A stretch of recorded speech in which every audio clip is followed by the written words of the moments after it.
Pag may naninira sa'yo, pag may taong galit sa'yo, pag may taong inggit sa'yo, ibig sabihin yan mas magaling ka, mas marunong ka, mas mabait ka. Pabayaan mo silang mainggit at magalit. Hanggat wala kang ginagawang masama, patuloy lang sa buhay, patuloy sa paggawa ng mabuti. Dahil habang umaangat ka, mas lalo silang bumababa. Balang araw, malayong malayo ka na. Habang sila, inggit pa rin, galit pa rin.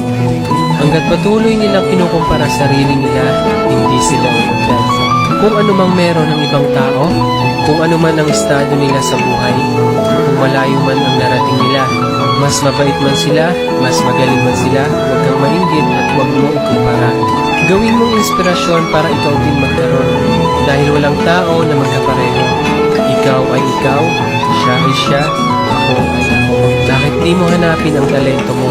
Hanapin mo ang kagalingan mo, hanapin mo ang kabaitan mo, at hanapin mo ang pagkatao mo.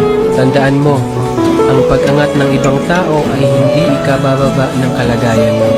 Ang sarap sa feeling, sabihin sa sarili mo, umangat ako dahil sa pinaghirapan ko. Hindi yung umangat ako kasi may inapakan akong tao.